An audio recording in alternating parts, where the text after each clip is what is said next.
Hey, what's going on, everybody? I hope everybody's doing well. We are here in Bronson, Florida today.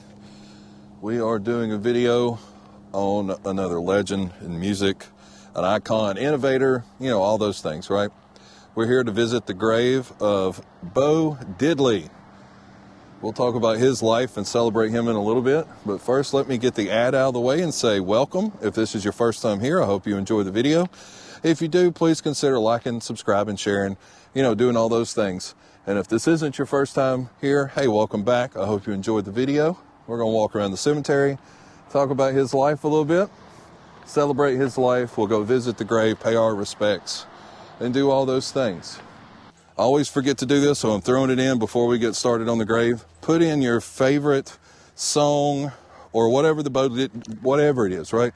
If you like playing the guitar, his music, or maybe you were one of the cops that got one of the free cop cars that I'll talk about. Maybe throw that in there. Like, he was a really good dude. So, drop that in the comments. Let's get back to the video. So I thought we could start here. I thought this was a very interesting grave, with the fence around it, and it's like a walkway, with them on either side of it. It's a neat concept. I find that very interesting. So, born in McComb, Mississippi, Ellis Bates was the only child of Ethel Wilson, a sharecropper's teenage daughter. Ethel was only 16, and being unable to support a family, she gave her cousin, Gussie, permission to raise her son. McDaniel eventually adopted him, and that's how he got his surname. After his adoptive father, Robert, died in 1934, when Diddley was 5 years old, Gussie moved with him and her 3 children to the south side of Chicago. He was an active member of Chicago's Ebenezer Missionary Baptist Church, where he studied the trombone and the violin, becoming so proficient on the violin that the music director invited him to join the orchestra, in which he played until he was 18. So, however, he was more interested in the joyful rhythm music he heard at the local Pentecostal church and took up the guitar. Diddley said he thought that the trance-like rhythm he used in his rhythm and blues music came from those churches he had attended as a youth in his Chicago neighborhood. So yeah, it's the Robinson and Gerald's family cemetery over there. There's a few graves. We'll try to make our way over there. All right, so there's the entrance to the family cemetery. And here's one grave. There's not many graves out here, is there? It looks like 2 or 3, 4 at the most.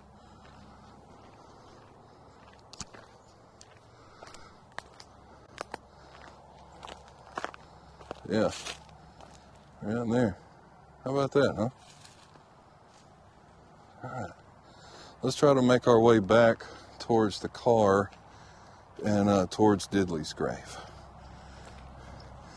So, inspired by John Lee Hooker performance, Diddley supplemented his income as a carpenter and mechanic by playing on street corners with friends, including Jerome Green, and the Hipsters band, later renamed the Langley Avenue Jive Cats. The origin of the stage name Bo Diddley is unclear. McDaniel claimed that his peers gave him the name which he suspected was an insult. Diddley is, like a shortened version of Diddley Squat, which means absolutely nothing. Diddley also said that the name first belonged to a singer his adoptive mother knew. Harmonicist Billy Boy Arnold said that it was the local comedian's name, which Leonard Chess adopted as McDonald's stage name and the title of his first single. McDaniel also stated that his high school classmates in Chicago gave him the nickname, which he started using when sparring and boxing in the neighborhood with the little neighborhood Golden Glove bunch. So a diddley bow is a homemade single-string instrument that survived in the American Deep South, especially in Mississippi, played mainly by children. The diddley bow, in its simplest form, was made by nailing a length of broom wire to the side of a house, using a rock placed under the string as a movable bridge, and played and the style of a bottleneck guitar with various objects used as a slider. So on November 20th, 1955, Diddley appeared on the popular television program The Ed Sullivan Show. According to legend, when someone on the show's staff overheard him casually singing 16 Tons in the dressing room, he was asked to perform the song on the show. One of Diddley's later versions of the story was that upon seeing Bo Diddley on the cue card, he thought he was to perform both his self-titled hit single and 16 Tons, which later, supposedly that's what got him banned from coming back on the Ed Sullivan Show. Just not knowing, right? Diddley's hit singles continued in the 50s and 60s. You have Pretty Thing, Say Man, and You Can't Judge a Book by the Cover. He also released numerous albums, including Bo Diddley is a Gunslinger and Have Guitar Will Travel. These bolstered his self-invented legend. Between 1958 and 63, Checkered Records released 11 full-length Bo Diddley albums. In the 60s, he broke through as a crossover artist with white audiences, appearing at the Alan Freed concerts, for example. So Diddley was among those musicians who capitalized on the mid-1960s surfing and beach party craze in the United States and released the albums Surfing with Bo Diddley and Bo Diddley's Beach Party. So it looks like this is right by the road. You don't even have to stop if you come here to visit this one. You can just drive right by to see it. So after moving from Chicago to D.C., Diddley built his first home recording studio in the basement of his home. One of the first groups he recorded was a local doo-wop group, the Marquis, featuring a little-known artist at the time, Marvin Gaye. Diddley spent some years in New Mexico, living in Los Lunas from 71 to 78, while continuing his musical career. He served for 2.5 years as a deputy sheriff. During that time, he purchased and donated 3 highway patrol cars.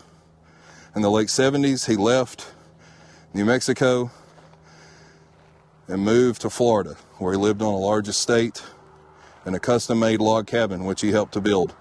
For the remainder of his life, he divided his time between Albuquerque and Florida, living the last 13 years of his life here in Florida. In May of 2007, Diddley suffered a stroke after a concert the previous day in Iowa. Nonetheless, he delivered an energetic performance to an enthusiastic crowd. A few months later, he had a heart attack. While recovering, Diddley came back to his hometown in Mississippi in early November of 2007 for the unveiling of a plaque devoted to him on the Mississippi Blues Trail. This marked his achievements and noted that he was acclaimed as a founder of rock and roll. He was not supposed to perform, but as he listened to the music of local musician Jesse Robinson, who sang a song written for the occasion, Robinson sensed that Diddley wanted to perform and handed him the microphone, the only time that he performed publicly after his stroke.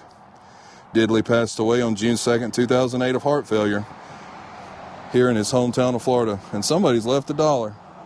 How about that? It says Dad on it with $1. So here we go. The mighty Bo Diddley. I am a man. Wow, I'm going to heaven.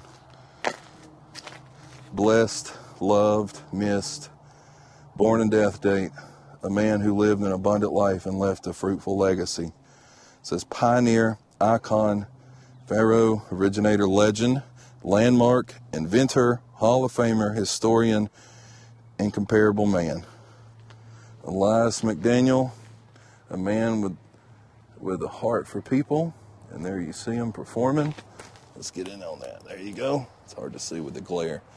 That looks better. He is a landmark etched in world history, inventor of the Bo Diddley beat, originator in rock and roll, pioneer in the music industry, an icon whose music influenced the world. Pharaoh, a man amongst men, his legend continues. Wow. Let's see what's on the back before we finish. Make sure we didn't miss anything. Nope, back is clean. Okay. So yeah, look at that, guys. Let's look at some of the, somebody's left what looks like a cricket stick. I guess that's what that would be. If that's not it, leave in the comments what it is. You know, you got your rocks, some flowers. Yeah, Bo Diddley. How cool. How cool, right? Bo Diddley, man. Like, that guitar is an iconic guitar, isn't it? Like, you see that and you know exactly who played that. It's kind of like when we were at James Best's grave with, you know, Roscoe from the Dukes of Hazzard. You hear that sound and you know exactly who and what that is. Well, you see that guitar, you know exactly who that belongs to. So yeah, thanks for watching. I really do appreciate it. You guys are awesome. It's great that we get to come down here to Florida and film this. I waited till the end of the video because you guys that watch all the way through might, you know, the real group of people. Like, there's a lot of subscribers, but there's only a few that watch all the way through, right? So just full transparency, this is, we're returning home from Disney back to Alabama. And today my legs feel like I'm a newborn giraffe. Like, that's the only way I know how to describe it. Like, I've done, I say we, my family, we probably walked an average of 10 plus miles a day. Whew, boy, it's a lot. But it's worth it. Disney was fun. I'll probably put this video out maybe before I even do some of the Disney stuff. So yeah, there's that. But yeah, thanks for watching. I really do appreciate it. I've got 1,000 of these little sticker things on my feet I got to pull off now. They are, and it's cold too. Like, we've been in Florida.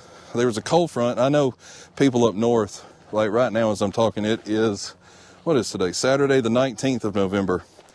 And it is dumping snow and it's cold everywhere. So as I say, it's cold here. It's probably like 56 degrees or something.